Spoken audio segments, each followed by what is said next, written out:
నమో వెంకటేశాయ. ధర్మభృతాం సురక్షక ధర్మ విద్యాసు శిక్షక గోవింద గోవింద. త్వంకాలకాలకలనా విధయావభాసి త్వంకాలలోహితసితా విలయా విలాసి త్వంలోకపాలకలయా తులయా చ పాసి త్వం లేఖజాలవలయా లయా విభాసి అని భూత భౌతిక ప్రపంచ నిర్మాత అఘటిత ఘటనాపటు మాయాధిష్ఠాత అయిన శ్రీనివాస పరమాత్ముని సకల దేవతామయంగా మనసులో భావించుకుంటూ శ్రీ శుకుల వారు ఉపదేశం చేసిన శ్రీమద్ భాగవతం యొక్క అధ్యయన కార్యక్రమాన్ని మనం ప్రారంభించుకుందాము. ప్రారంభంలో ప్రార్థనా శ్లోకాలను చదువుకుని మంగళాచరణం చేసుకుందాం. ఓం నమో వెంకటేశాయ. శ్రీ గురు ప్రార్థనా. గురుర్బ్రహ్మా గురుర్విష్ణు గురుర్దేవో మహేశ్వరః. గురుః సాక్షాత్ పరం బ్రహ్మ తస్మై శ్రీ గురవే నమః. శ్రీనివాస ప్రార్థనా. పూరితాశేషకామాయ హారిణే హేమమాలినే వారిజాతాదిపూజ్యాయ శ్రీనివాసాయ తే నమః. అథ సంకల్పః. శ్రీమదాదివరాహ క్షేత్రే విరాజమానస్య నిత్యశుద్ధ బుద్ధ ముక్త స్వభావస్య లీలాగృహీత విగ్రహస్య శ్రీ పద్మావతీ జానేః అనుగ్రహేణ అస్మాకం సర్వేషాం బుద్ధిశుద్ధ్యర్థం విద్యాభివృద్ధ్యర్థం భక్తి జ్ఞాన వైరాగ్యాది తదనుకూల సర్వసంపత్ సమృద్ధ్యర్థం శ్రీ పరమేశ్వర ప్రీత్యర్థం శ్రీమద్భాగవత పాఠం కరిష్యామహే.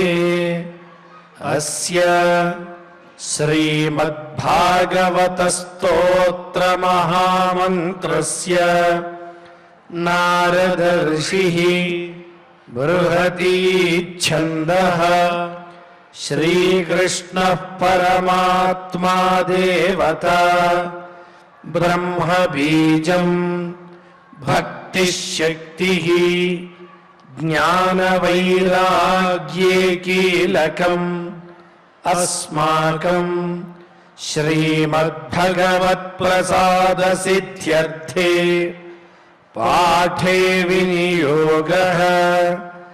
ధ్యానం నారాయణేన పృథురూపధృతాభివృద్ధాం మిత్రాబ్జకాంతి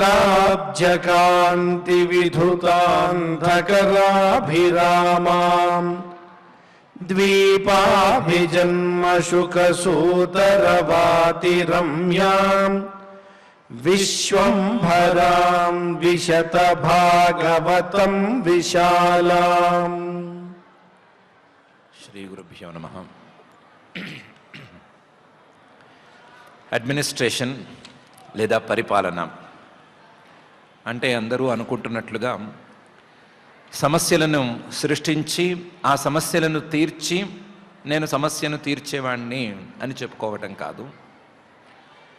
అడ్మినిస్ట్రేషన్ అంటే ఒక సమస్య నుంచి దృష్టి మరల్చడానికి మరొక సమస్యని సృష్టి చేసి, ఇంతకంటే పెద్ద సమస్యని సృష్టి చేసి మొదటి సమస్యని చిన్నగా చూపించి అసలు సమస్యలు అనే కంప్లైంటే లేకుండా చేయటం కాదు. అడ్మినిస్ట్రేషన్ అంటే పరిపాలన అంటే ఆ పరిపాలన అందుకోవలసినటువంటి ప్రజల యొక్క పరిపూర్ణమైన బాగోగులను సరిగ్గా చూసుకోవటం, వాళ్ళ యొక్క మానసిక శారీరక సామాజిక ఆర్థిక వ్యవహారాలన్నిటినీ సక్రమంగా ఉండేటట్లు చూసుకోవటం. మానసికంగా వాళ్ళు ఉత్సాహవంతులుగా ఉండేటట్లుగాను, శారీరకంగా బలవంతులుగా ఉండేటట్లుగాను, సామాజికంగా విద్యావంతులుగాను, ధర్మపరులుగాను ఉండేటట్లుగాను, ఆర్థికంగా పరిపుష్టంగా ఉండేటట్లుగానే చూసుకోవటం. ఇది సరి అయిన పరిపాలన. ఇలాంటి పరిపాలనను చేయవలసినటువంటి వాళ్ళు ఆ పరిపాలకులైనటువంటి దేవతలను దృష్టిలో పెట్టుకుని, వాళ్ళను స్ఫూర్తిగా ఉంచుకుని, ఆ దేవతలు చేసినట్లుగా పరిపాలన ఆయా అంశాలలో చేసుకుంటూ రావాలి. ఒకవేళ ఈ అంశాలలో ఎక్కడైనా సరే ప్రజలకు ఇబ్బంది కలిగిన మాట అయితే, ఆ ఇబ్బందిని ఎదుర్కోవటానికి అవసరమైతే దేవతలను ఎదిరిస్తాను, ఎదిరించైనా చేస్తాను అనేటువంటి స్థాయిలో ఉండాలి.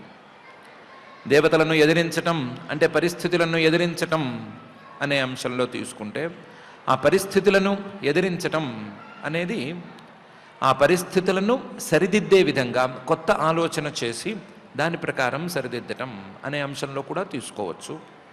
పరిస్థితులకు ఎదురీదటం లేదా సమస్యలకు ఎదురీదటం అనే అర్థంలో కూడా తీసుకోవచ్చు.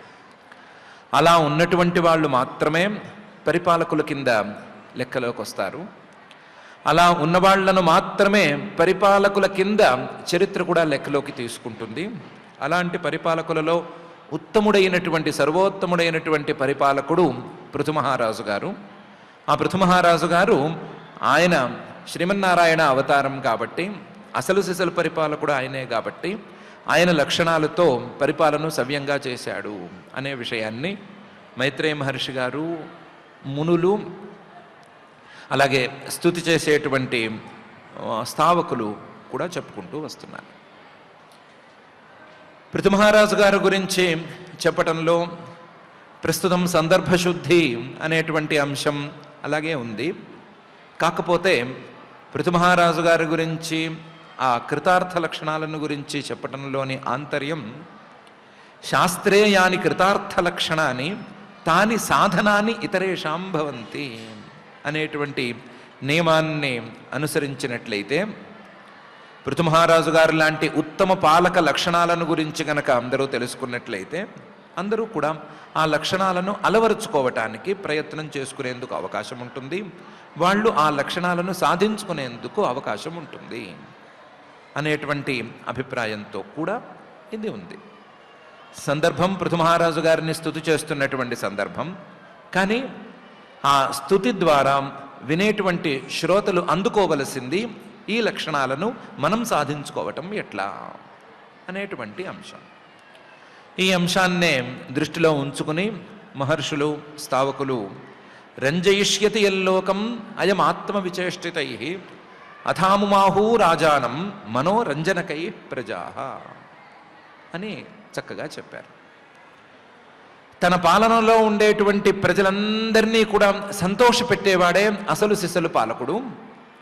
ఆ పాలకుడి లక్షణం ఈ పృథుమహారాజు గారిలో పరిపూర్ణంగా ఉంది. పృథుమహారాజు గారిలో పరిపూర్ణంగా ఉంది కాబట్టి ఆయన్ని చూసినటువంటి వాళ్ళు, ఈ మాటలు విన్నటువంటి వాళ్ళు తమ ఏలుబడిలో ఉన్నటువంటి వాళ్ళని సంతోషపెట్టడానికి ప్రయత్నం చేసుకుని మంచి పాలకులు అనిపించుకోవాలి అనేటువంటి అంశాన్ని సూచన చేస్తున్నారు. దీన్ని కేవలం ఒక స్వభావంగానో లేదా ఎవరికో ఒకరికి జన్మతః వచ్చేటువంటి సిద్ధిగానో పరిగణించనక్కర్లేదు. దీన్ని సాధన ద్వారా ఎవరైనా సమకూర్చుకోవచ్చు అనేటువంటి అర్థాన్ని ధ్వనింపజేస్తూ పై శ్లోకంలో స్థావకులు అంటున్నారు, దృఢవ్రత సత్యసంధ బ్రహ్మణ్యో వృద్ధసేవక శరణ్య సర్వభూతానాం మానదో దీనవత్సల అని. దృఢవ్రత ఈ పృథుమహారాజు గారు వ్రతాలను, నియమాలను దృఢంగా పరిపాలిస్తాడు. నియమాలను గట్టిగా పట్టుకొని ఉంటాడు. సత్యసంధ అబద్ధాలను పొరపాటును కూడా చెప్పడు, నిజమే చెప్తాడు. బ్రహ్మణ్య బ్రాహ్మణులను, విద్యావంతులను చూస్తే వాళ్ళని వెంటనే గౌరవంగా చూస్తాడు. వృద్ధ సేవక వృద్ధులను, వయోవృద్ధులను చూస్తే వాళ్ళకి ఏదో విధంగా సేవ చేసుకోవాలి అనే అనుకుంటాడు. శరణ్య సర్వభూతానాం అందరికీ కూడా శరణు వేడడానికి తగినట్లుగా ఉంటాడు. అందరికీ ఆశ్రయం ఇవ్వటానికి సంసిద్ధంగా ఉంటాడు. సర్వభూతానాం మానద, అందరికీ గౌరవాన్ని పంచుతాడు, అందరికీ గౌరవాన్ని ఇస్తాడు. ప్రత్యేకించి దీనవత్సల, ఎవరైనా కష్టాల్లో ఉంటే వాళ్ళని కన్నబిడ్డల్లా చూస్తాడు. ఇది పృథుమహారాజు గారి యొక్క లక్షణం అని స్థావకులు అంటున్నారు. దృఢవ్రత, సత్యసంధ, బ్రహ్మణ్య, వృద్ధసేవక, శరణ్య సర్వభూతానాం మానదో దీనవత్సల అని. ఎవరైనా సరే ఉత్తమ పాలక లక్షణాలను సాధించుకోదలుచుకుంటే ముందు నియమాలను దృఢంగా ఉంచుకోవాలి. దృఢవ్రత, అబద్ధాలు చెప్పడం మాత్రం పూర్తిగా మానేయాలి. సత్యసంధ, బ్రహ్మణ్య, విద్యావేత్తలను చూసి వాళ్ళను గౌరవించుకుని వాళ్ళ ద్వారా విద్యలను సాధించుకోవాలి.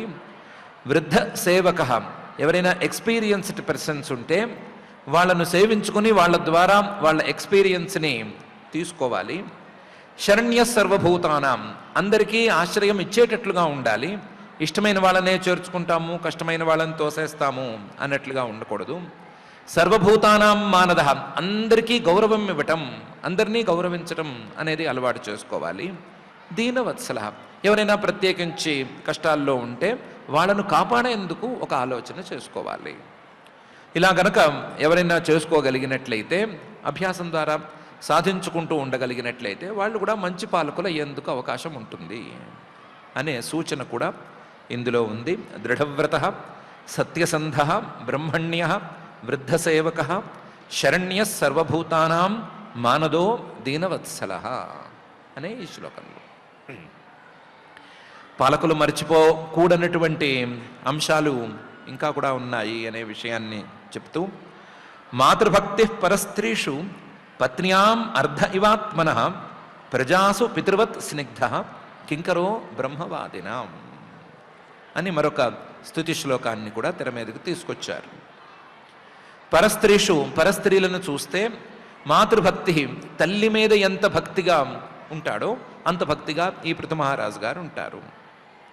మాతృభక్తి పరస్త్రీషు, పత్న్యాం అర్ధ ఇవాత్మన, తన భార్యకి తన శరీరంలో సగభాగం ఇచ్చినట్లుగా ఉంటాడు, తనలో సగం భార్య అన్నట్టు భార్య పట్ల ప్రవర్తిస్తాడు. ప్రజాసు పితృవత్ స్నిగ్ధ, తన ప్రజలను చూస్తే వాళ్ళకి కన్న తండ్రిని నేను అన్నట్టు ఫీల్ అవుతాడు. అలాంటి స్నేహాన్ని వాళ్ళ మీద పెంచుకుని ఉన్నాడు. ప్రజాసు పితృవత్ స్నిగ్ధ కింకరో బ్రహ్మవాదినాం, ఎవరైనా వేదశాస్త్రాలు చదువుకున్న వాళ్ళు వస్తే లేదా వేదశాస్త్ర ప్రతిపాద్యమైనటువంటి బ్రహ్మజ్ఞానాన్ని గురించి మాట్లాడే వాళ్ళు వస్తే వాళ్ళకి నేను సేవకుడిని అన్నట్లు ప్రవర్తిస్తాడు. కింకర బ్రహ్మవాదినాం. మాతృభక్తి పరస్త్రీషు, అధికారం ఉంది కదా అని ఎవరి మీద పడితే వాళ్ళ మీద తన అఘాయిత్యం చేయటానికి పూనుకోడు. పత్న్యాం అర్ధ ఇవాత్మన, నేను చాలా గొప్పవాణ్ణి కదా అని భార్యను పూర్తిగా నిర్లక్ష్యం చేయడు. అదేదో తెలుగులో సామెత కూడా ఉంది కదా, ఊరికి ఉపకారి ఆలికి అపకారి అని. అలాంటి పనులు చేయడు. పత్న్యాం అర్ధ ఇవాత్మన, భార్యని తనలో సగంగా చూస్తాడు, అంత గౌరవం భార్యకిస్తాడు. ప్రజలు తన పాలనలో తన ఏలుబడిలో ఉండేటువంటి ప్రజలను చూస్తే అసహ్యం అనేది పెంచుకోడు. వీళ్ళు మాటి మాటికి నన్ను ఏదో కోరటానికి వస్తారు, ఎప్పుడు చూసినా ఏదో సమస్య చెప్తారు, ఎప్పుడు చూసినా ఏదో కావాలంటారు అని విసుక్కోడు. వాళ్ళకి దూరంగా జరగదామని ప్రయత్నం చేయడు. ప్రజాసు పితృవత్ స్నిగ్ధ, తండ్రి సహజంగా ఎలాగైతే పిల్లల దగ్గరికి వెళదామని ప్రయత్నం చేస్తాడో, పిల్లలు ఏమడిగినా సరే ముద్దుగా తీరుద్దామని ప్రయత్నం చేస్తాడో, అలాగే ఇతను ప్రజల దగ్గరికి వెళదామని చూస్తాడు. అలాగే ప్రజల కోరికల్ని, ప్రజల సమస్యల్ని పిల్లల సమస్యలాగానే పరిష్కరించడానికే చూస్తాడు. ప్రజాసు పితృవత్ స్నిగ్ధ కింకరో బ్రహ్మవాదినాం. ఇన్ని ఉన్నా సరే తనకంటే జ్ఞానవంతులు ఎవరైనా కనపడితే, తనకంటే వేదంలోనో లేదా బ్రహ్మజ్ఞానంలోనో పెద్దవాళ్ళు కనిపిస్తే వాళ్ళకి సేవకుడు అన్నట్టు చేతులు కట్టుకుని కూర్చుని ఉంటాడు. ఇది ఉత్తమ పాలక లక్షణం. ఆ పాలక లక్షణం పృథుమహారాజు గారిలో చక్కగా ఉంది. మిగతా పాలకులు అలవాటు చేసుకుంటే మంచిది అని వీళ్ళు స్థాపకులు అన్నారు. దీనితో పాటుగా దేహినాం ఆత్మవత్ ప్రేష్ఠ సుహృదాం నందివర్ధన ముక్తసంగ ప్రసంగోయం దండపాణి రసాధుషు అని పృథు మహారాజు గారి యొక్క లక్షణాలను మరొక శ్లోకంలో చెప్తున్నారు. దేహినాం ఆత్మవత్ ప్రేష్ఠ, రాజ్యంలో ఉండేటువంటి ప్రజలందరికీ కూడా ఈ పృథు మహారాజు గారు ఎంత ప్రియంగా ఉన్నాడంటే, ఎంత ఇష్టంగా ఉన్నాడంటే, ఎవరికి వారికి వారి శరీరం మీద ఎంత ప్రేమ ఉందో అంత ప్రేమ ఈ రాజుగారి మీద ఉంది. దేహం ద్వారా ఎన్నో సౌకర్యాలను పొందుతూ ఉంటారు కాబట్టి దేహంలో ఉండేటువంటి జీవులు దేహం అంటే ఇష్టంగా ఉంటారు. అన్ని సౌకర్యాలను రాజుగారు ద్వారా పొందుతున్నారు కాబట్టి రాజుగారంటే కూడా ఈ రాజ్యంలోని ప్రజలు చాలా ఇష్టంగా ఉంటున్నారు. తమ శరీరం మీద ఉండే ప్రేమతో సమానమైన ప్రేమను ఆయనకు పంచుతున్నారు. దేహినాం ఆత్మవత్ ప్రేష్ఠ సుహృదాం నందివర్ధన, తన స్నేహితులకి ఆనందాన్ని సుఖాన్ని చాలా ఎక్కువగా పంచుతాడు, ఇంకా పెంచుతూ ఉంటాడు. రాజుగారి స్నేహితులంత అయినంత మాత్రాన వాళ్ళని ఇబ్బంది పెట్టడు, వాళ్ళకి ఇంకా కూడా సంతోషాలను అందిస్తాడు. కానీ ఈ రాజ్య వ్యవహారాలు, ఈ లంపటాలు, భోగాలు వీటిల్లోనే కూరుకుని ఉండడు. ముక్త సంగ ప్రసంగోయం, ఎవరైనా ఈ వ్యవహారాలతో సంబంధం లేనటువంటి సర్వసంగ పరిత్యాగులు వస్తే వాళ్ళతో ఎక్కువసేపు గడపటానికి, వాళ్ళతో ఎక్కువ సమయం వెచ్చించటానికి ప్రిఫరెన్స్ ఇస్తాడు. ముక్త సంగ ప్రసంగోయం. కానీ రాజ్య వ్యవహారాల్లో మాత్రం పొరపాటును కూడా ఏమరపాటుగా ఉండడు. దండపాణి అసాధుషు, మంచివాళ్ళు కాకపోతే తప్పు చేసిన వాళ్ళు ఎవరైనా ఉంటే వాళ్ళని నెత్తిన దండం వేయటానికి ఎప్పుడూ సిద్ధంగానే ఉంటాడు. ఏమీ పట్టనట్టు ఉంటాడు, కానీ తప్పు చేసిన వాడి పట్ల మాత్రం ఆయుధాన్ని వెంటనే పడతాడు, వెంటనే వాళ్ళని శిక్షిస్తాడు. ఇది పృథు మహారాజు గారి యొక్క లక్షణము.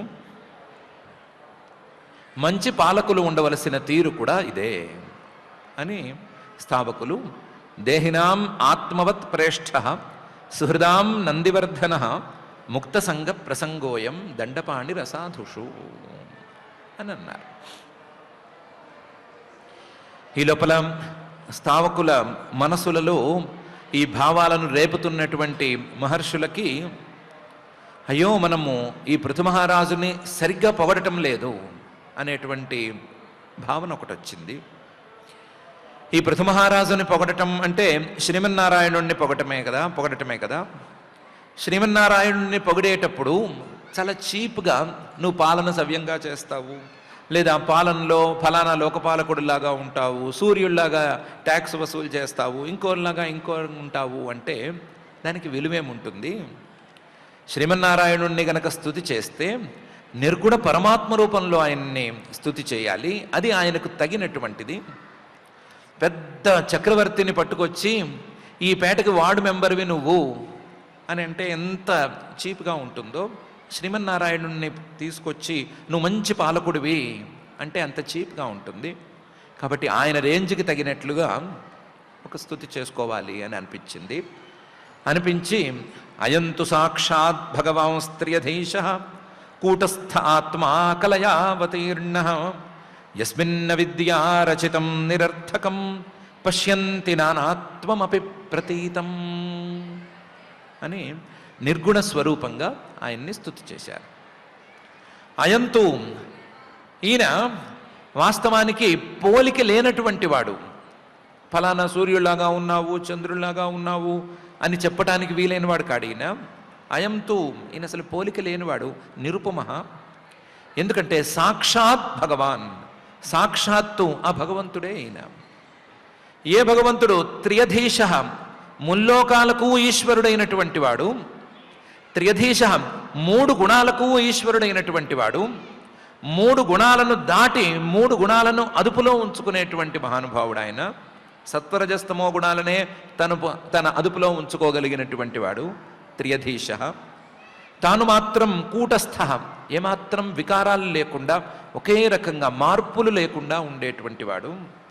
ఆత్మ వ్యాపించి ఉండేటువంటి వాడు, సర్వత్రా వ్యాపించి ఉండేవాడు అయినప్పటికీ ఈరోజు మనకి కళ్ళకి కలయా అవతీర్ణ, తన యొక్క ఒక చిన్న కళ లేదా చిన్న ముక్క, ఒక ముక్కతో మనకు కంటికి కనిపిస్తున్నాడు. కలయా అవతీర్ణ. ఎన్ని అసలు సిసలు రూపంలో చెప్పుకోవాలి అంటే, సగుణ రూపంలో చెప్పుకోవాలన్నా యస్మిన్ అవిద్యా రచితం నిరర్థకం పశ్యంతి నానాత్వం అపి ప్రతీతం. ఈ శుద్ధమైనటువంటి పరమాత్మ స్వరూపంలో అవిద్య అనే ఒక ఆవిడ కలిసిపోయింది, ఆయనతో జత చేరింది. ఆ అవిద్యా రచితం, అవిద్యతో ఆ మాయతో ఈ ప్రపంచమంతా కూడా సృష్టి చేయబడింది. అవిద్యా రచితం, ఇది నిరర్థకం. ఎంత తరచి చూసినా సరే పెద్ద ప్రయోజనాన్ని ఇచ్చేదేమీ కాదు, మంచి ప్రయోజనాన్ని అస్సలు ఇవ్వదు. దీని ద్వారా అందేది అనేది ఏమీ లేదు. మాయ ద్వారా వచ్చినటువంటి ఈ ప్రపంచం ద్వారా అందే ప్రయోజనం, సరి అయిన ప్రయోజనం అనేది లేనే లేదు. యస్మిన్ అవిద్యా రచితం నిరర్థకం. ఈ నిరర్థకమైనటువంటి ఈ ప్రపంచంలో బాగా కొట్టొచ్చినట్లు కనిపించేది ఏమిటి అంటే నానాత్వం, అంటే వేరువేరుగా కనిపించేటువంటి భేదం. ఈ భేదం అనేది నిరర్థకం, ప్రయోజనం ఉన్నది కాదు, ప్రయోజనం లేనిది, నిరర్థకం. అసలు వస్తువులే లేని చోట మాయతో ఈ వస్తువులు పుడితే వస్తువులే లేని చోట పుట్టినటువంటి నానాత్వం, అటువంటి భేదం ఇది.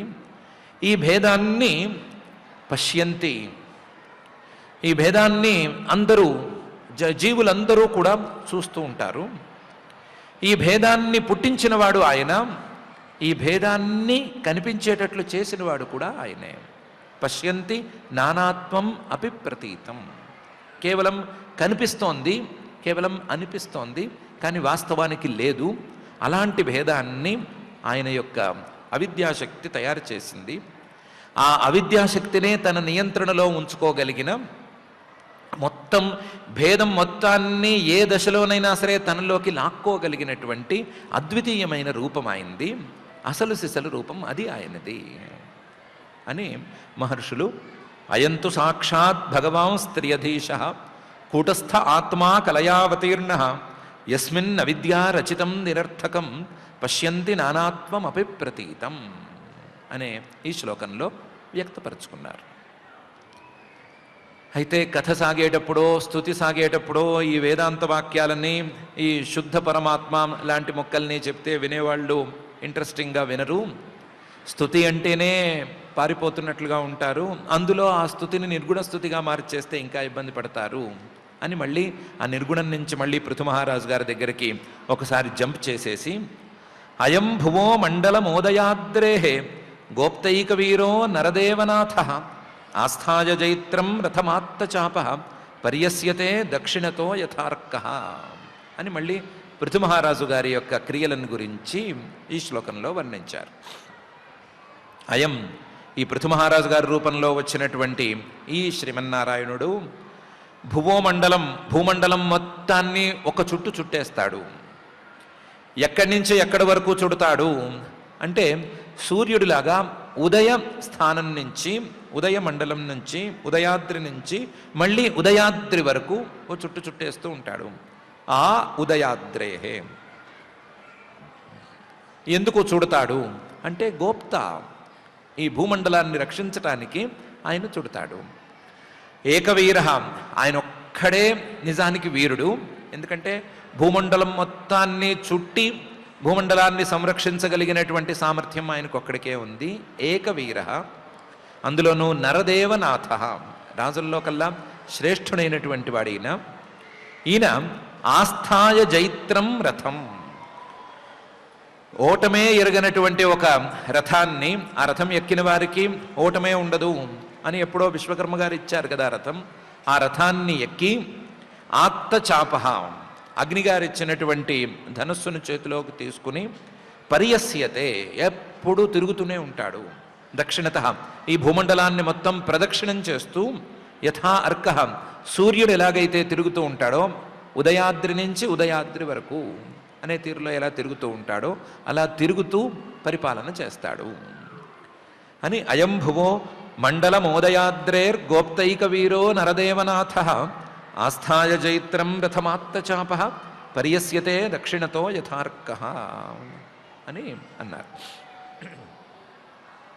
ఈయన వెళ్ళిన చోటల్లా కూడా కొత్త కొత్త ప్రాంతాలని, విభాగాలని ఏర్పాటు చేస్తాడు. చేసి అక్కడ కొత్త కొత్త రాజులని, కొత్త కొత్త పాలకులని నియమిస్తూ ఉంటాడు. ఆ నియమించే పరిస్థితుల్లో అస్మై నృపాలా కిల తత్ర తత్ర బలిం హరిష్యంతి సలోకపాలాః మంస్యంత ఏషాం స్త్రియ ఆదిరాజం చక్రాయుధం తద్యశ ఉద్ధరంత్యః అనే తీరులో ఆయన కీర్తి బాగా వ్యాపించి ఉంటుంది అని చెప్తున్నారు.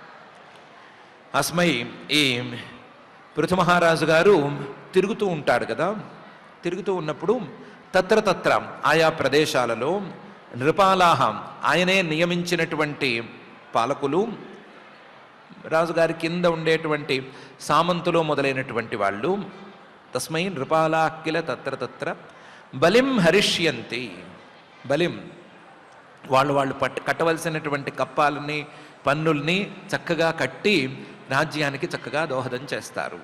బలిం హరిష్యంతి. నృపాలాహ ఏమిటి, ఈయనే నియమించిన పాలకులు ఈయనకి బలిం హరిష్యంతి ఏమిటి, సలోకపాలాహ లోకపాలకులే ఈయనకి కప్పాలు కట్టినట్లుగా తాము చేయవలసినటువంటి పనులను చేసేస్తూ ఉంటారు. ఈయన రాజ్యంలో ఎప్పుడూ కూడా ఇంద్రుడు సరి అయిన కాలంలో వర్షించకుండా ఉండడు. అలా వర్షించకుండా ఉండకుండా ఉండి నిరంతరం సరి అయిన కాలంలో వర్షాలను కురిపించి తాను కప్పం కట్టినట్లుగా ఫీల్ అవుతాడు. ఇలాగే అందరూ లోకపాలకులు కూడా ఈయనకి బలిం హరిష్యంతి, ఏదో ఒక కప్పం కట్టుకుంటూనే ఉంటారు. ఈయన మాత్రం పాలనలో సవ్యంగా ఉంటూ ఉండగా మంస్యంత ఏషాం స్త్రియ ఆదిరాజం, ఆ నృపాలకులు ఆయనే నియమించినటువంటి పాలకులు అలాగే లోకపాలకులు వీళ్ళ యొక్క భార్యలు ఆదిరాజ మొట్టమొదటి నిజమైన పాలకుడు ఈయనే అనే భావంతో ఉంటారు. మనం ఈయన పాలన కింద ఉండేటువంటి పాలకులము, అసలు పాలకుడు ఈయనే అని వాళ్ళ భార్యలు కూడా నమ్ముతారు. మంస్యంత ఏషాం స్త్రియ ఆదిరాజం చక్రాయుధం తద్యశ ఉద్ధరంత్యః. దానికి తగ్గట్లుగా ఆయన చేతిలో సుదర్శన చక్రం లాంటి చక్రం ఒకటి శ్రీమన్మహావిష్ణువు ఇచ్చింది ఉండనే ఉంది. ఆయన చేతిలో రేఖారూపంలో చక్రం అనేది ఉండనే ఉంది. అది ఉంది కాబట్టి ఈయనే రాజు అనే అభిప్రాయంతో వాళ్ళు ఉంటారు. తద్యశ ఉద్ధరంత్యః, ఆ పృథు మహారాజు గారి యొక్క కీర్తిని ఎలుగెత్తి కీర్తిస్తూ ఎలుగెత్తి పాడుతూ ఆయన యొక్క కీర్తిని వేణోళ్ళ చాటుతారు. అస్మై నృపాలాః కిల తత్ర తత్ర బలిం హరిష్యంతి సలోకపాలాః మంస్యంత ఏషాం స్త్రియ ఆదిరాజం చక్రాయుధం తద్యశ ఉద్ధరంత్యః. అయం మహీం గాం దుదుహేధిరాజః ప్రజాపతిర్వృత్తికరః ప్రజానాం యో లీలయాద్రీన్ స్వశరాసకోట్యా భిందన్ సమాం గామకరోద్యథేంద్రః అని పృథు మహారాజు గారు చేయబోయే ఒక అపూర్వమైనటువంటి అంశాన్ని కూడా లేవనెత్తారు.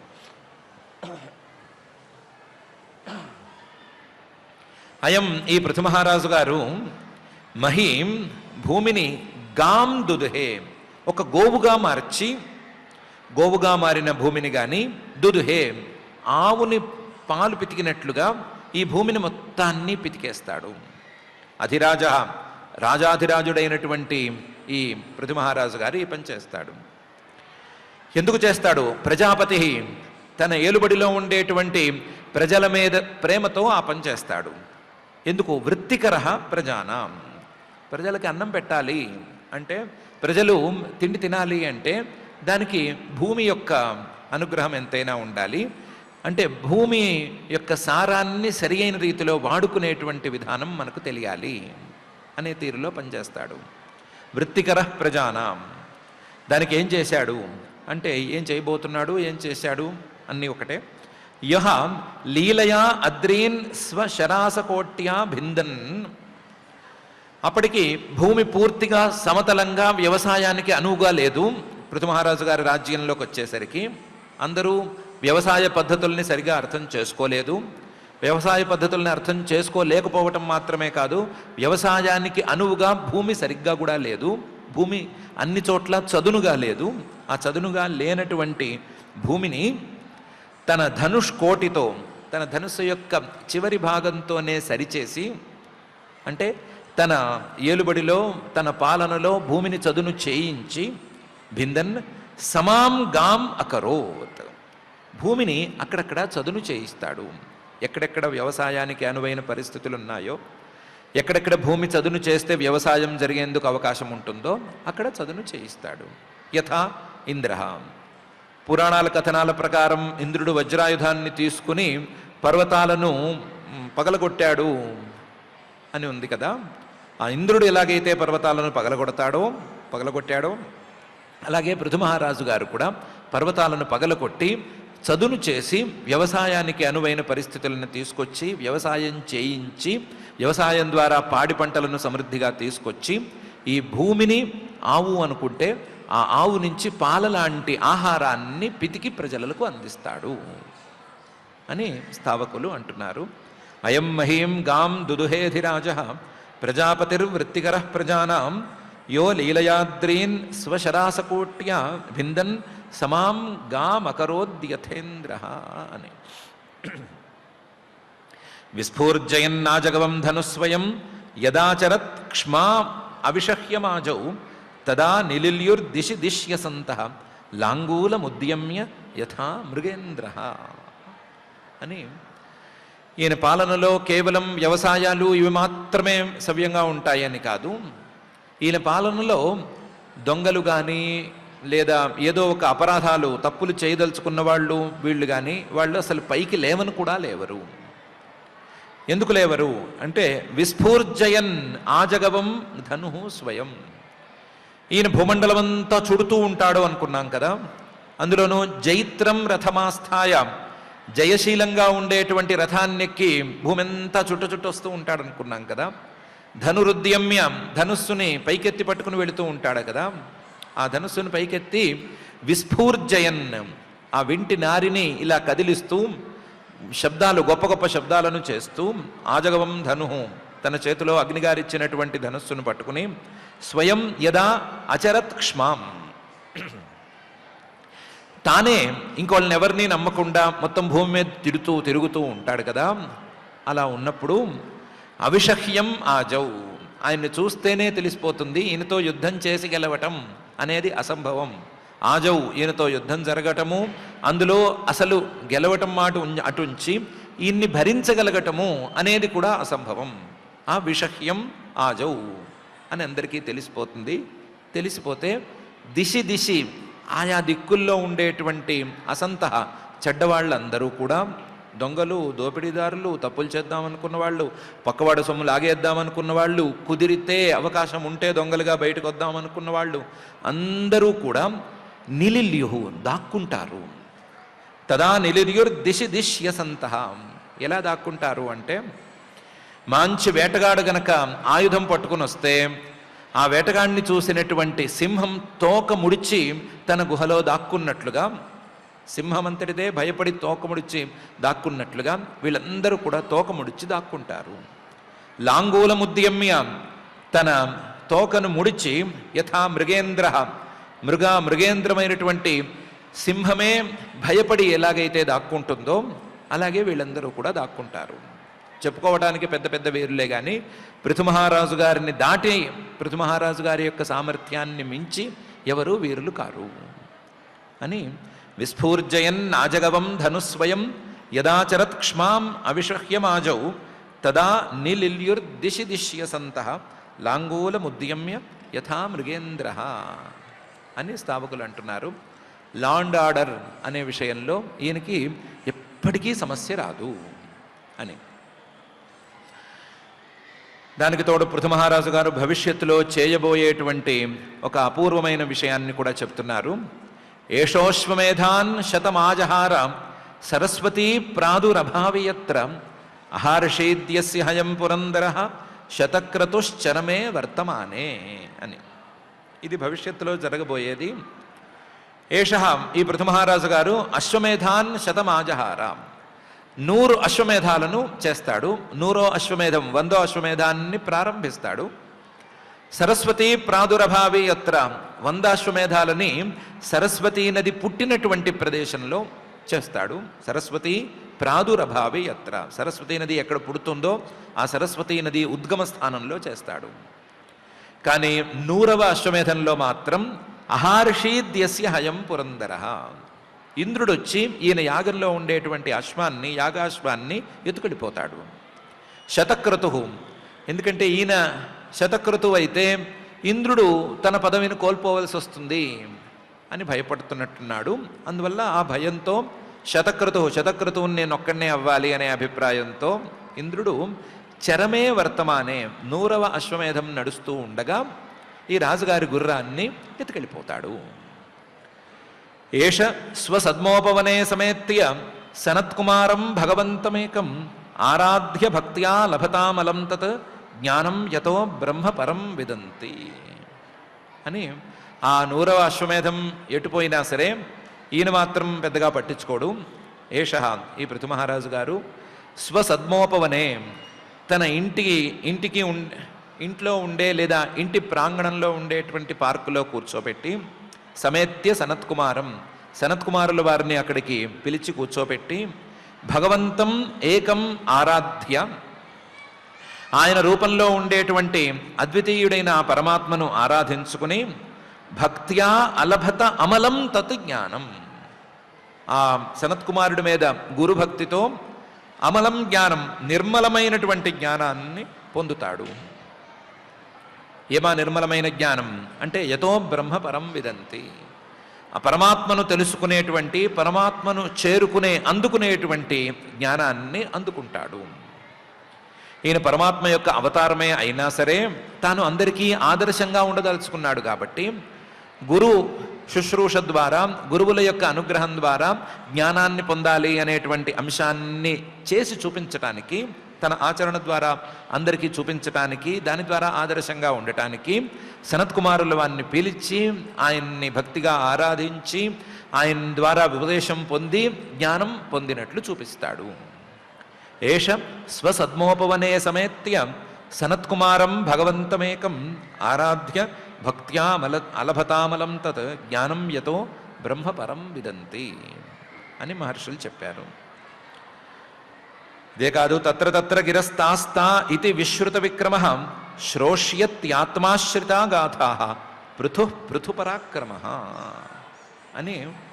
ఈయన గురించి మనం చెప్పింది ఏమీ లేదు, ఏదో 20 శ్లోకాల్లో కాస్తంత స్తుతి చేశామే తప్ప అసలు తత్ర గిరహ, ఎక్కడెక్కడో ఈయన గురించి మాట్లాడుకుంటారు.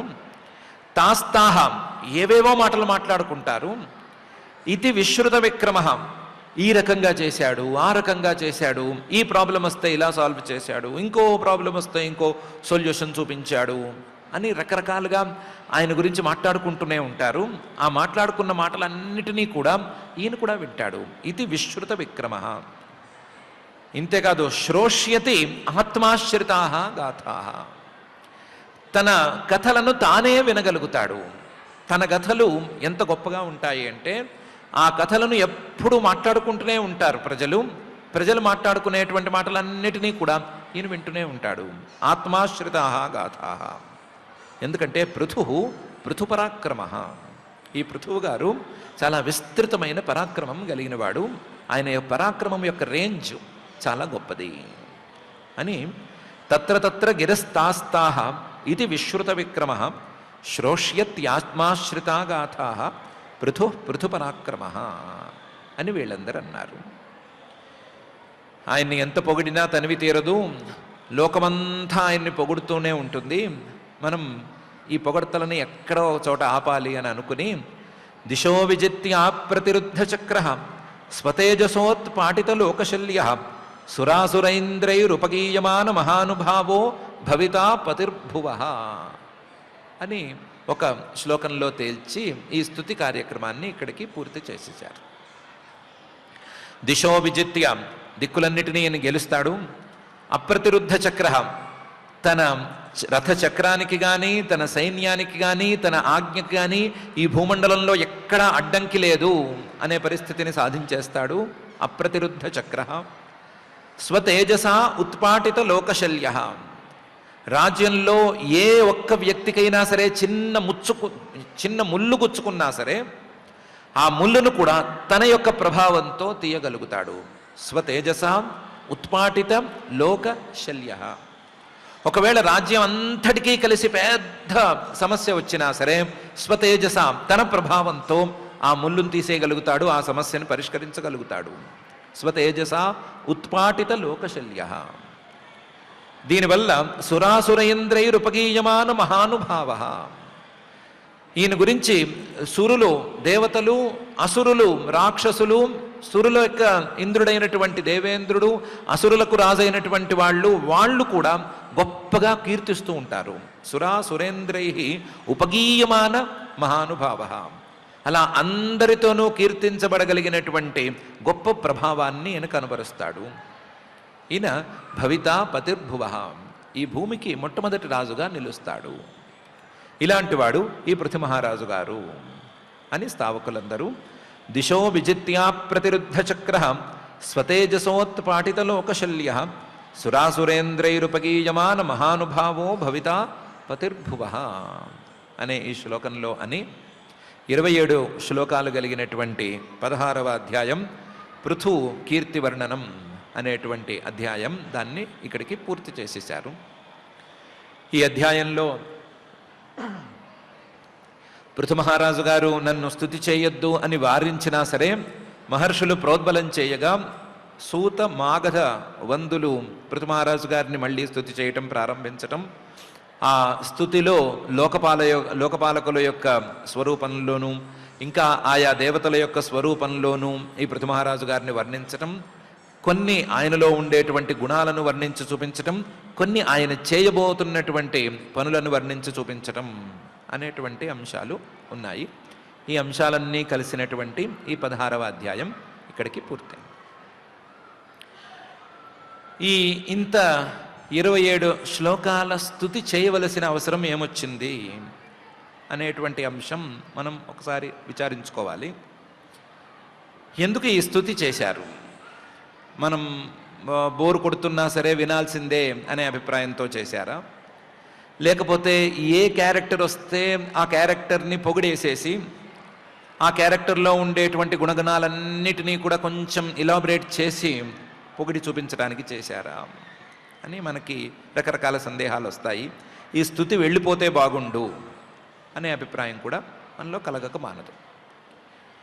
కానీ మైత్రేయ మహర్షి గారు విదురుడికి ప్రత్యేకించి ఈ స్తుతిని అందించడంలో లేదా శ్రోతలైనటువంటి మనకు అందించడంలో ఒక ప్రత్యేకమైన అభిప్రాయాన్ని కనపరుస్తూనే ఉన్నారు. ఈ భాగవతం కావచ్చు, మరొక గ్రంథం కావచ్చు, ఇది కేవలం ఆధ్యాత్మికమైనటువంటి విద్య మాత్రమే కాదు, ఆధ్యాత్మికమైనటువంటి విద్య దారిలో నడిచేటువంటి లౌకికమైనటువంటి విద్యలకు కూడా పరిచయం చేసేటువంటి గ్రంథం. ఆ లౌకికమైనటువంటి విద్యలలో అతి ప్రధానమైనటువంటి విద్య ఈ వార్త అనేటువంటి విద్య. ఈ విద్యకి వార్త అని పేరు. అంటే పరిపాలన, దానికి సంబంధించినటువంటి వ్యవహారాలు, వీటిని చెప్పేటువంటి విద్యకి వార్త అని పేరు. ఈ వార్తా విద్య లేదా దండనీతి అనేటువంటి విద్య చాలా అవసరమైనటువంటి విద్య, ప్రతి పాలకుడికి అవసరమైనటువంటి విద్య. దాంట్లో ఈ వార్త లేదా మేనేజ్మెంటు లేదా అడ్మినిస్ట్రేషన్ అనే దాంట్లో ఎప్పుడైనా సరే రూల్స్ని లేదా ఇలా చేస్తే బాగుంటుంది అనేటువంటి సలహాలను చెప్తే పెద్దగా ఉపయోగం ఉండదు.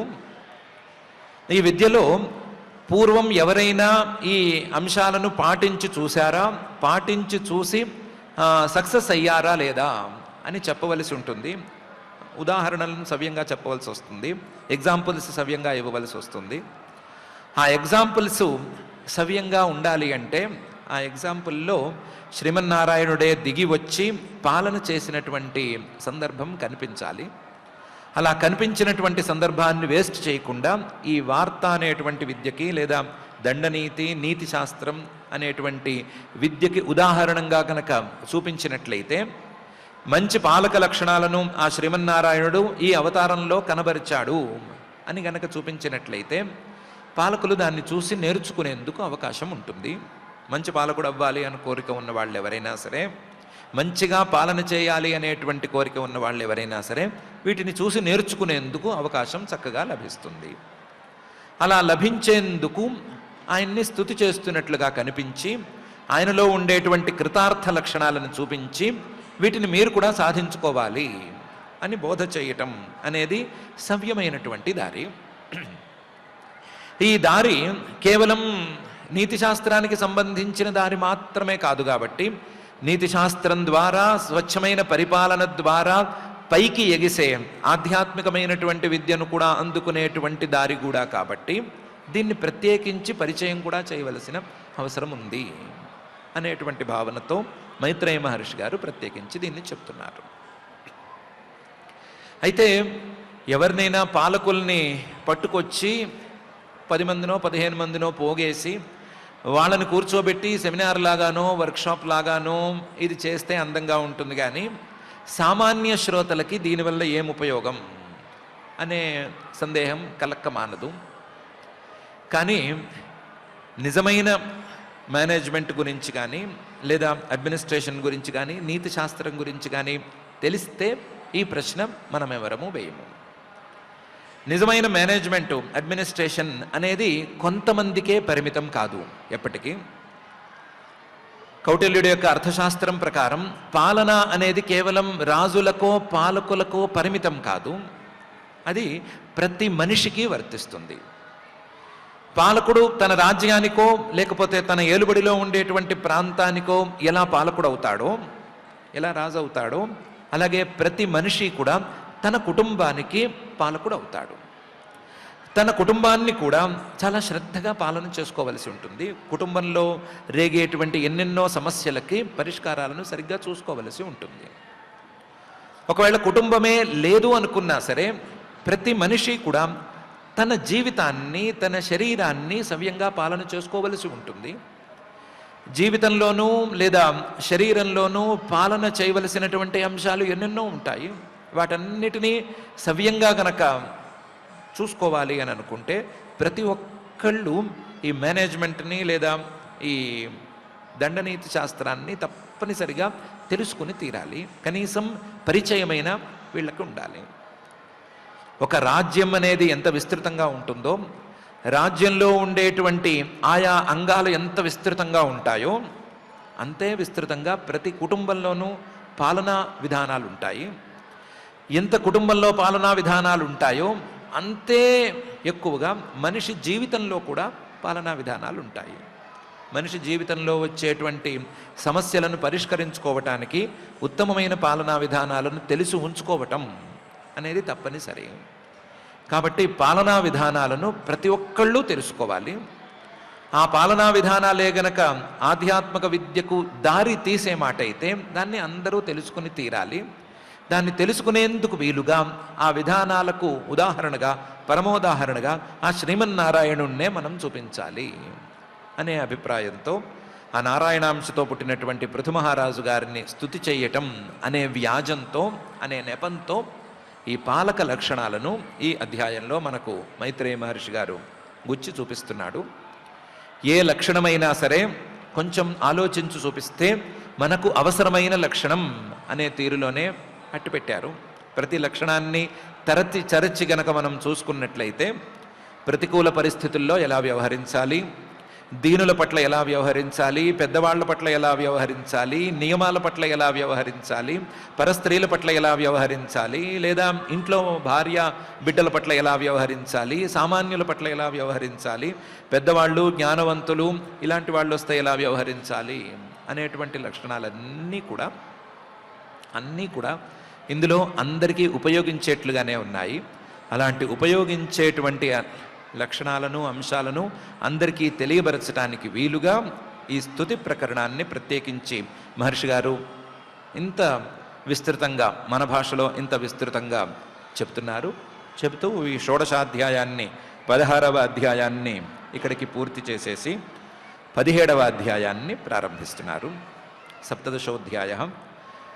ఈ సప్తదశాధ్యాయంలో మైత్రేయోవాచ, మైత్రేయ మహర్షి గారు అన్నారు, మొదలు పృథుమహారాజు గారు మీరు స్తుతి చేయటం ఆపేయండి అని అన్నారు కదా. అన్నా సరే వీళ్ళు మహర్షులు చెప్పారని స్తుతి చేయటం ప్రారంభించారు కదా.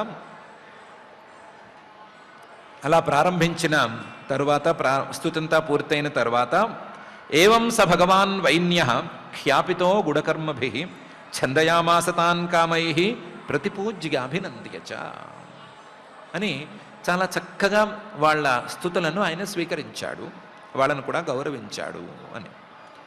ఏవం స భగవాన్, పూజనీయుడైనటువంటి వైన్య, వీరమహారాజు గారి శరీరంలోంచి పుట్టుకొచ్చినటువంటి పృథుమహారాజు గారు, ఏవం ఖ్యాపిత, ఈ విధంగా చక్కగా స్తుతులను అందుకున్నాడు. గుణకర్మభి, ఆయనలో ఉండేటువంటి గుణాలు, ఆయన చేయబోతున్నటువంటి పనులు అనే 2 అంశాలతోనూ వాళ్ళు స్తుతి చేశారు. రెండిటినీ ఆయన విన్నాడు. ఛందయామాస తాన్ కామై, అయిన వెంటనే స్తుతి కార్యక్రమం అయిన వెంటనే స్తుతి చేసిన వాళ్ళని చక్కగా గౌరవించాడు. ప్రతిపూజ్య అభినందిగచ, వాళ్ళని గౌరవించి చాలా బాగుందండి అని నోటితో కూడా అభినందించి, ఛందయామాస, ఎవరేం కావాలన్నా కోరుకోండి తీర్చేస్తాను అని వాళ్ళ కోరికలను కూడా తీర్చేశాడు. ఏవం స భగవాన్ వైన్య ఖ్యాపితో గుణకర్మభి ఛందయామాస తాన్ కామై ప్రతిపూజ్య అభినంద్యచ.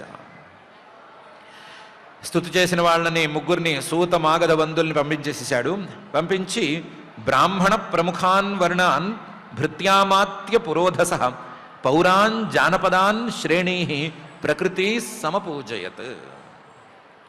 కొత్తగా రాజ్యంలోకి అధికారంలోకి వచ్చాడు కదా, కోర్స్ అసలు పుట్టిందే కొత్తగా పుట్టాడు కదా, ఈ లోకంలోకే కొత్తగా వచ్చాడు.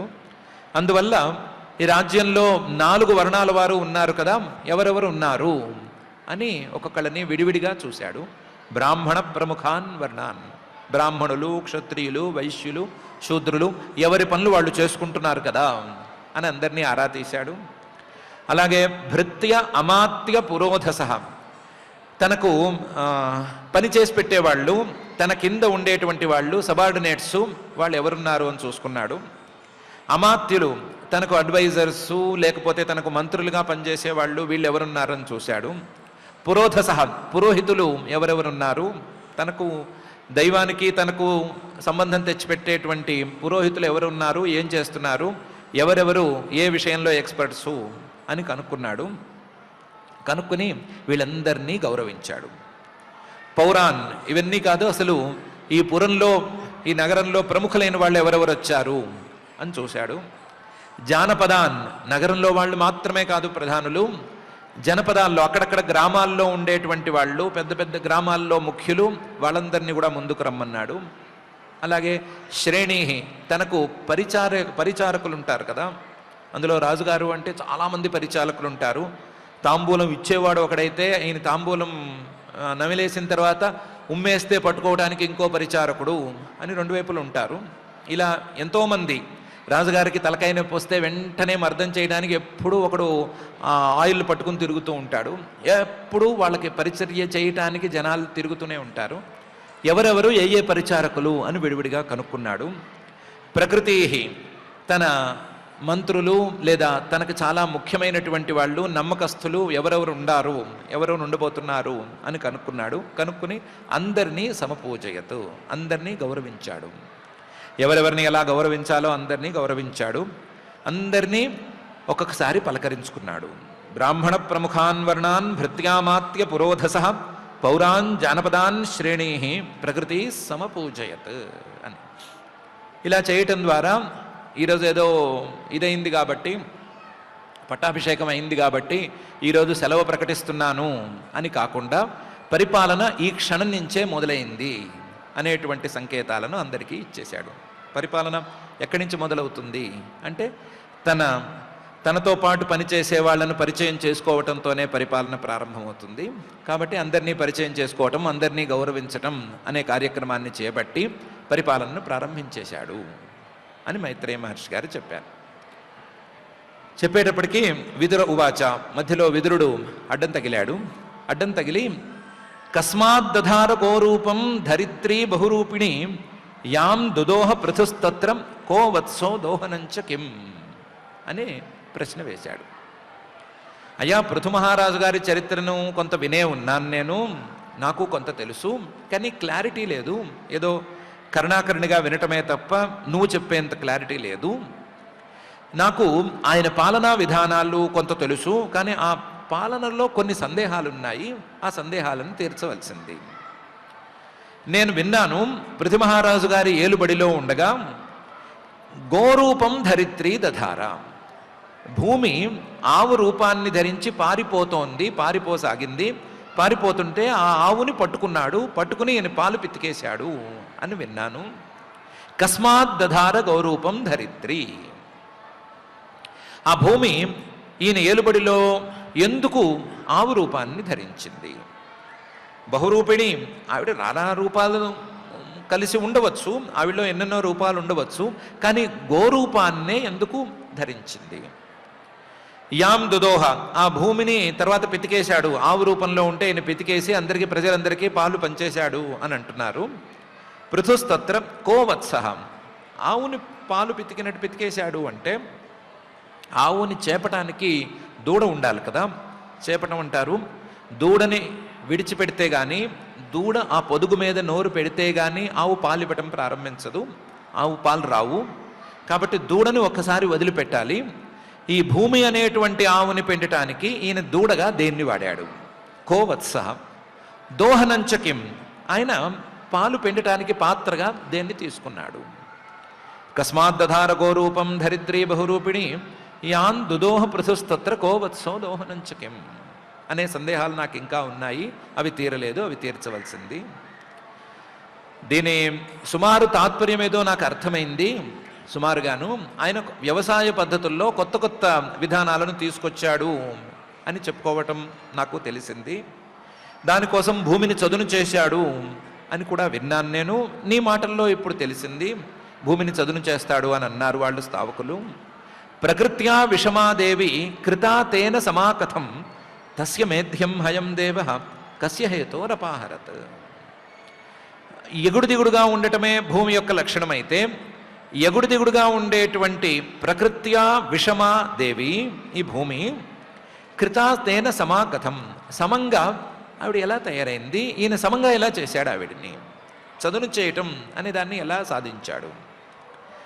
ఆయన 100 అశ్వమేధాలు చేస్తే 100వ అశ్వమేధంలో 100వ అశ్వమేధంలో ఇంద్రుడు వచ్చి గుర్రం ఎత్తుకుపోయాడన్నారు కదా.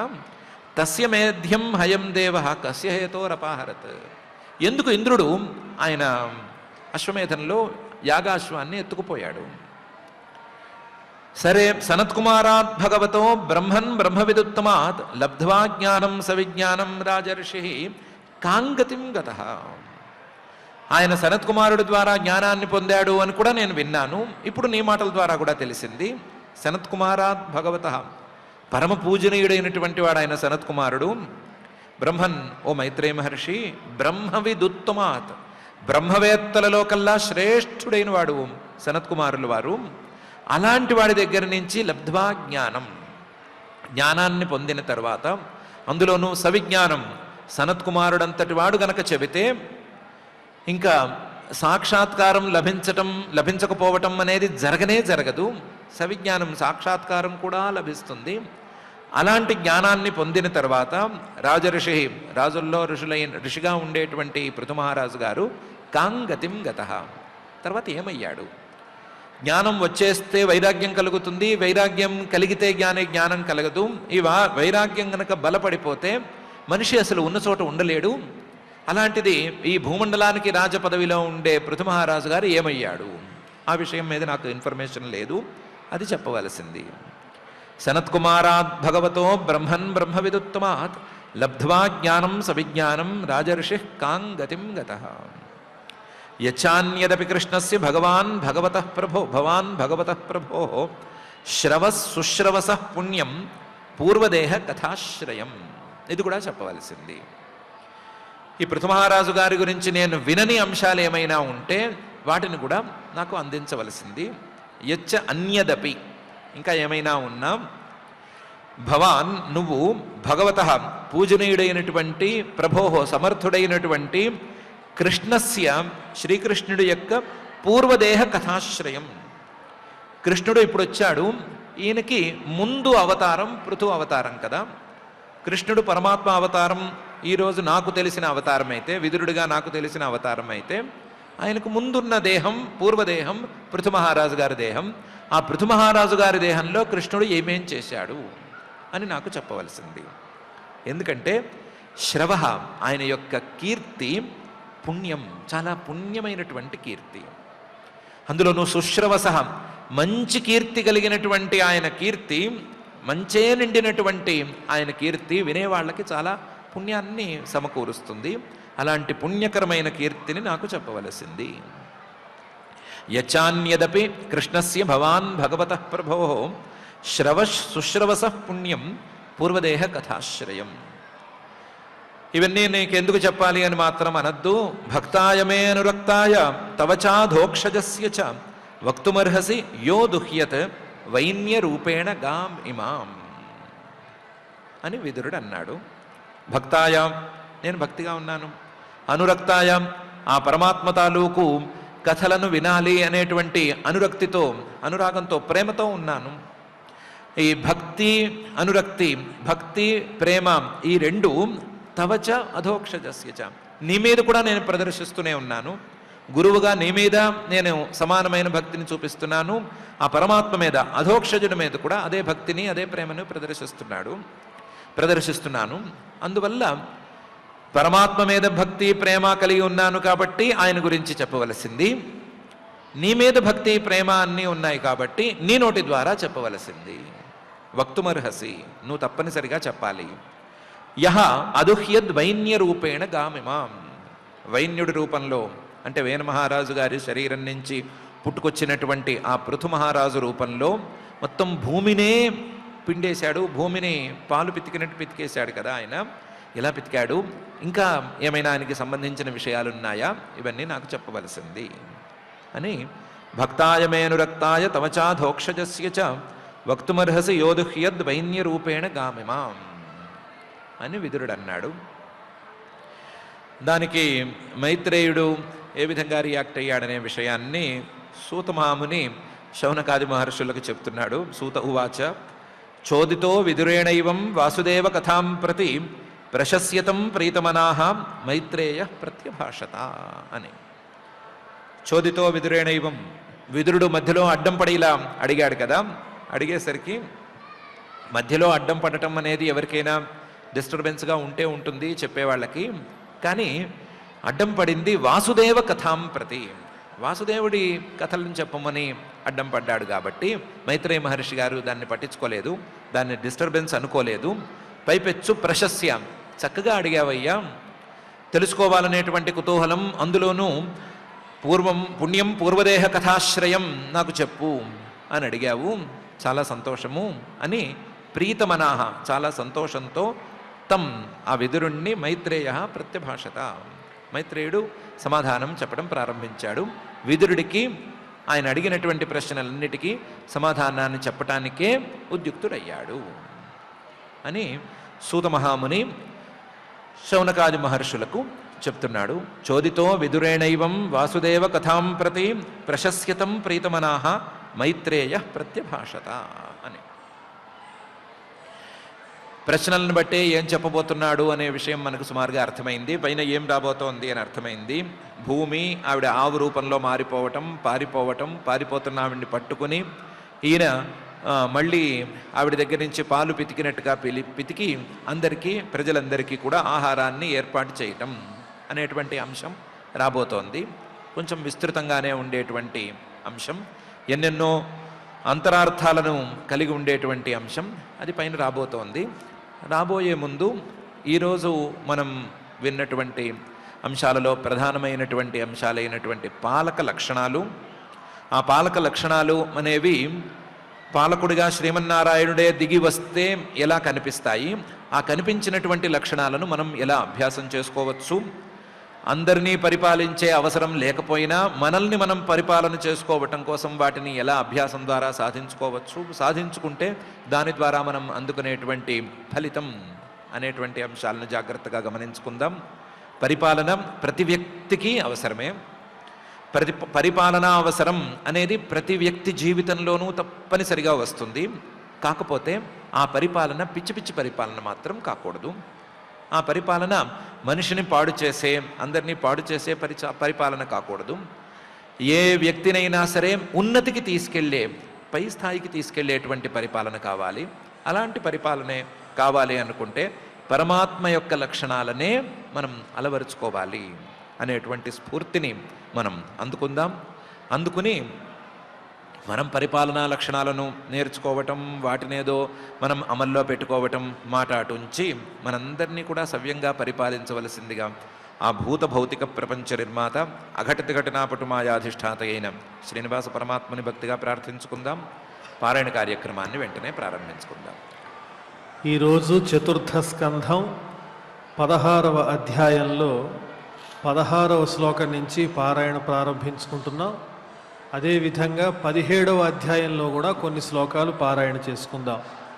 అథ అథ శ్రీమద్భాగవతే శ్రీమద్భాగవతే పారమహంస్యాం సంహితాయాం పారమహంస్యాం సంహితాయాం చతుర్థ స్కంధే చతుర్థస్కంధే షోడశాధ్యాయే శ్లోకాః షోడశాధ్యాయే శ్లోకాః దృఢవ్రతః సత్యసంధో దృఢవ్రతః సత్యసంధో బ్రహ్మణ్యో వృద్ధసేవకః బ్రహ్మణ్యో వృద్ధసేవకః శరణ్యః సర్వభూతానాం శరణ్యః సర్వభూతానాం మానదో దీనవత్సలః మానదో దీనవత్సలః మాతృభక్తిః పరస్త్రీషు మాతృభక్తిః పరస్త్రీషు పత్న్యామర్ధ ఇవాత్మనః పత్న్యామర్థ ఇవాత్మనః ప్రజాసు పితృవత్ స్నిగ్ధః ప్రజాసు పితృవత్ స్నిగ్ధః కింకరో బ్రహ్మవాదినాం కింకరో బ్రహ్మవాదినాం దేహినామాత్మవత్ ప్రేష్ఠః దేహినామాత్మవత్ ప్రేష్ఠః సుహృదాం నందివర్ధనః సుహృదాం నందివర్ధనః ముక్తసంగప్రసంగోయం ముక్తసంగప్రసంగోయం దండపాణిరసాధుషు దండపాణిరసాధుషు అయంతు సాక్షాత్ భగవాంస్త్యధీశః అయం తు సాక్షాత్ భగవాంస్త్ర్యధీశః కూటస్థ ఆత్మా కలయావతీర్ణః కూటస్థ ఆత్మా కలయావతీర్ణః యస్మిన్న విద్యా రచితం నిరర్థకం యస్మిన్న విద్యా రచితం నిరర్థకం పశ్యంతి నానాత్వమపి ప్రతీతం పశ్యంతి నానాత్వమపి ప్రతీతం అయం భువో మండలమోదయాద్రేః అయం భువో మండలమోదయాద్రేః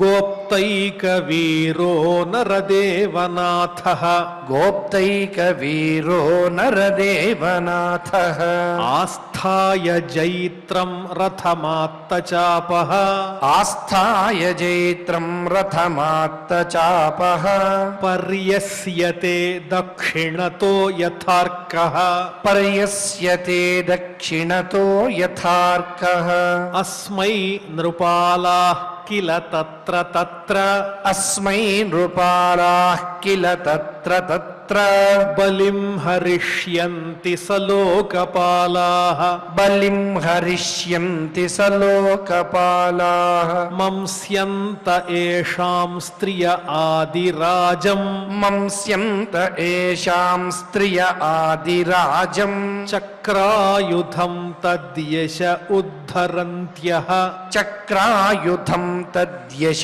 ఉద్ధరంత్యః అయం మహీం గాం దుదుహేధిరాజః అయం మహీం గాం దుదుహేధిరాజః ప్రజాపతిర్వృత్తికరః ప్రజానాం ప్రజాపతిర్వృత్తికరః ప్రజానాం యో లీలయాద్రీన్ స్వశరాసకోట్యా యో లీలయాద్రీన్ స్వశరాసకోట్యా భిందన్ సమాం గామకరోద్యథేంద్రః భిందన్ సమాంగామకరోద్యథేంద్రః విస్ఫూర్జయన్నాజగవం ధనుస్వయం విస్ఫూర్జయన్నాజగవం ధనుస్వయం యదాచరత్ క్ష్మాం అవిషహ్యమాజౌ యదాచరత్ క్ష్మాం అవిషహ్యమాజౌ తదా నిలిల్యుర్దిశి దిశ్యసంతో తదా నిలిల్యుర్దిశి दिशि दिश्यसन्तो లాంగూలముద్యమ్య యథా మృగేంద్రః लाङ्गूलमुद्यम्य यथा मृगेन्द्रः ఏషోశ్వమేధాన్ శతమాజహార येषोऽश्वमेधान् शतमाजहार సరస్వతీ ప్రాదురభావి యత్ర सरस्वती प्रादुरभावि यत्र అహార్షీద్యస్య హయం పురందరః अहर्षीद्यस्य हयं पुरन्दर శతక్రతుశ్చరమే వర్తమానే शतक्रतुश्चरमे वर्तमाने ఏష స్వసద్మోపవనే సమేత్య येष स्वसद्मोपवने समेत्य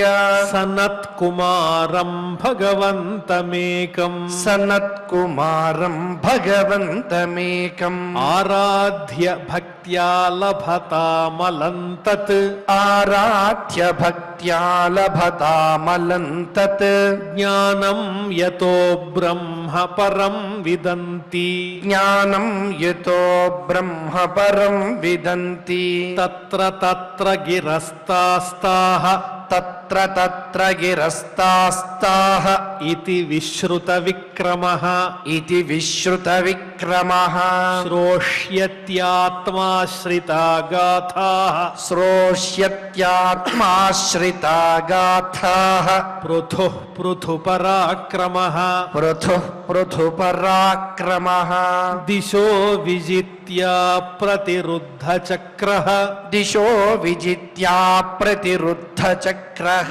स्वतेजसोत्पाटितलोकशल्यः स्वतेजसोत्पाटितलोकशल्यः सुरासुरेन्द्रैरुपगीयमान सुरासुरेन्द्रैरुपगीयमान महानुभावो भविता पतिर्भुवः महानुभावो भविता पतिर्भुवः इति इति श्रीमद्भागवते श्रीमद्भागवते पारमहंस्यां संहितायां पारमहंस्यां संहितायां चतुर्थस्कन्धे चतुर्थस्कन्धे षोडशोऽध्यायः षोडशोऽध्यायः अथ अथ श्रीमद्भागवते श्रीमद्भागवते पारमहंस्यां संहितायां पारमहंस्यां संहितायां चतुर्थस्कन्धे चतुर्थस्कन्धे सप्तदशाध्याये श्लोकाः सप्तदशाध्याये श्लोकाः मैत्रेय उवाच मैत्रेय उवाच एवं स भगवान् वैन्यः एवं स भगवान् वैन्यः ख्यापितो गुणकर्मभिः ख्यापितो गुणकर्मभिः छन्दयामास तान् कामैः छन्दयामास तान् कामैः प्रतिपूज्याभिनन्द्य च प्रतिपूज्याभिनन्द्य च ब्राह्मणप्रमुखान् वर्णान् ब्राह्मणप्रमुखान् वर्णान् भृत्यामात्यपुरोधसः भृत्यामात्यपुरोधसः पौरान् जानपदान् श्रेणीः पौराञ्जानपदान् श्रेणीः प्रकृतिः समपूजयत् प्रकृतिः समपूजयत् विदुर उवाच विदुर उवाच कस्माद्दधार गोरूपम् कस्माद्दधार गोरूपम् धरित्री बहुरूपिणी धरित्री बहुरूपिणी यां दुदोह पृथुस्तत्र यां दुदोह पृथुस्तत्र को वत्सो दोहनं च किम् को वत्सो दोहनं च किम् प्रकृत्या विषमा देवी प्रकृत्या विषमा देवी कृता तेन समा कथम् कृता तेन समा कथम् तस्य मेध्यं हयन् देवः तस्य मेध्यं हयं देवः कस्य हेतोरपाहरत् कस्य हेतोरपाहरत् सनत्कुमाराद् भगवतो सनत्कुमारात् भगवतो ब्रह्मन् ब्रह्मविदुत् బ్రహ్మవిదుత్తమాత్ బ్రహ్మన్ బ్రహ్మవిదుత్తమాత్ లబ్ధ్వా జ్ఞానం సవిజ్ఞానం లబ్ధ్వా జ్ఞానం సవిజ్ఞానం రాజర్షిః కాం గతిం గతః రాజర్షిః కాం గతిం గతః యచ్చాన్యదపి కృష్ణస్య యచ్చాన్యదపి కృష్ణస్య భవాన్ భగవతః ప్రభోః భవాన్ భగవతః ప్రభోః శ్రవస్సుశ్రవసః పుణ్యం శ్రవస్సుశ్రవసః పుణ్యం పూర్వదేహ కథాశ్రయం పూర్వదేహ కథాశ్రయం భక్తాయ మేనురక్తాయ భక్తాయ మేనురక్తాయ తవ చాధోక్షజస్య చ తవ చాధోక్షజస్య చ వక్తుమర్హసి యో దుహ్యత్ వక్తుమర్హసి యో దుహ్యత్ వైన్యరూపేణ గామి మాం వైన్యరూపేణ గామి మాం సూత ఉవాచ సూత ఉవాచ చోదితో విదురేణైవం చోదితో విదురేణైవం వాసుదేవ కథాం ప్రతి వాసుదేవ కథాం ప్రతి ప్రశస్యతం ప్రీతమనాః ప్రశస్యతం ప్రీతమనాః మైత్రేయః ప్రత్యభాషత మైత్రేయః ప్రత్యభాషత ఇతి ఇతి శ్రీమద్భాగవతే శ్రీమద్భాగవతే పారమహంస్యాం సంహితాయాం పారమహంస్యాం సంహితాయాం చతుర్థస్కంధే చతుర్థస్కంధే సప్తదశాధ్యాయే శ్లోకాః సప్తదశాధ్యాయే శ్లోకాః. ఓం నమో వెంకటేశాయ. ఒకనాడు నిజమందిరుపాంతవనమునకు చని అందు సద్గుణశాలి అయిన ఘనుని సనత్కుమారునిగాంచి అమ్ముని వరు బ్రహ్మతనయుగా నెరిగి భక్తి పూజించి విజ్ఞానమును పొందున్. అచట బ్రహ్మవేత్తలు ముని ప్రవరు వలన మానిత లబ్ధ విజ్ఞానులై వర్తింతురు. మహారాజు మహీతలంబునందు విశ్రుత విక్రముడగుచు మిగుల తన కథావళి భూప్రజాతతి నుతింపనకడక్కడ వినుచు శౌర్యమున అఖిల దిక్కులను గెల్చి వర్తించు ధీరయశుడు అని ధీరుడైనటువంటి విష్ణువు అంశతో ఆవిర్భవించినటువంటి పృథు చక్రవర్తి గుణ వైభవాన్ని మనం ఈనాడు ఆచార్యముఖంగా అందులో ఉండేటువంటి అంతరార్థాన్ని కూడా తెలుసుకునేటువంటి భాగ్యాన్ని దేవదేవుడైన కలియుగ ప్రత్యక్ష దైవమైన శ్రీనివాస పరబ్రహ్మ మనందరికీ కూడా అందించాడు. నేటి అధ్యయన కార్యక్రమంలో ఇలా నిరంతరము కూడా భాగవతంలో ఉండేటువంటి అర్థము అంతరార్థము అది మనం ఏ రకంగా అన్వయించుకొని భాగవతోత్తములు అవ్వాలో అటువంటి యుక్తిని శక్తిని భక్తిని దానిపై అనురక్తిని కూడా కలిగించమని మనందరం కూడా ఆ దేవదేవుని ప్రార్థించుకుంటూ యథాప్రకారంగా క్షమాప్రార్థన దగ్గర నుంచి మంగళాంత శ్లోకం వరకు శ్రద్ధగా భక్తితో పఠిస్తూ మంగళాంతంగా నేటి ఈ అధ్యయన కార్యక్రమానికి పరిసమాప్తిని పలుకుదాం. అథ క్షమా ప్రార్థన యదక్షరపదభ్రష్టం మాత్రాహీనం చ యద్భవేత్ తత్సర్వం క్షమ్యతాం దేవ నారాయణ నమోస్తుతే. అథ భగవత్సమర్పణం కాయేన వాచా మనసేంద్రియైర్వా బుద్ధ్యాత్మనా వా ప్రకృతే స్వభావాత్ కరోమి యద్యత్ సకలం పరస్మై నారాయణాయేతి సమర్పయామి. అథ లోకక్షేమ ప్రార్థనా సర్వే భవంతు సుఖినః సర్వే సంతు నిరామయాః సర్వే భద్రాణి పశ్యంతు మా కశ్చిద్ దుఃఖభాగ్ భవేత్. అథ మంగళం శ్రియః కాంతాయ కళ్యాణ నిధయే నిధయేత్థినాం శ్రీవేంకటనివాసాయ శ్రీనివాసాయ మంగళం.